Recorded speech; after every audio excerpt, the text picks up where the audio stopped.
สบายดีบรรดาทาน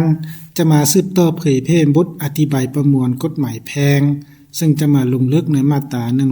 182ค่าดองข้างค่าดองข้างแม่นจำนวนเงินหรือวัตถุที่ยังบ่ทันได้มอบอย่างครบถ้วนตามที่ได้กำหนดไว้ในบทบันทึกการสู่ขอ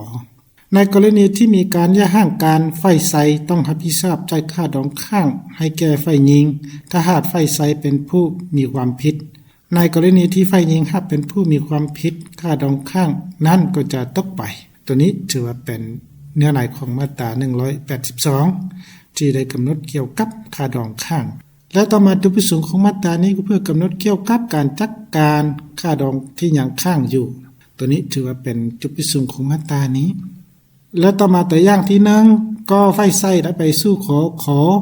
เป็นเมียซึ่งได้ตกลงเกี่ยวกับค่าดองจำนวน20 ล้านกีบและคำ10 บาทและได้วางค่าดองก่อนเพียงแต่20 ล้านกีบและคำ5 บาทหมายความว่ายังค้างอยู่เป็นคำ5 บาทตัวนี้ถือว่าเป็นตัวอย่างที่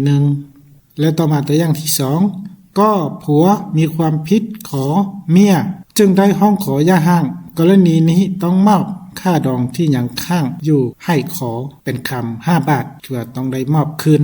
และตัวนี้ถือเป็นตัวอย่างที่2และต่อมาตัวอย่างที่3ก็เป็นคนป่วยทางจิตตามมาตรา176วรรคที่1ข้อที่8ในเวลาย่าห้างการก็บ่แม่นความผิดของก็ฉะนั้นก็บ่จำเป็นต้องมอบค่าดองที่ยังค้างอยู่ให้ขอตัวนี้ถือว่าเป็นตัวอย่างที่3นะและต่อมาตัวอย่างที่4ขอเมียได้ทำนิสัจจารเห็นให้ก็ผัวห้องขอย่าห้าง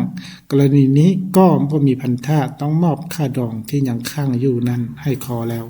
ตัวนี้ถือว่าเป็นตัวอย่างนะทั้งหมดถือว่า4ตัวอย่างประกอบใส่มาตรา182นะสนานการเผยแพร่มาตรา182มหาดนี้ก็ได้สิ้นสุดลงเพียงเท่านี้ขอบใจ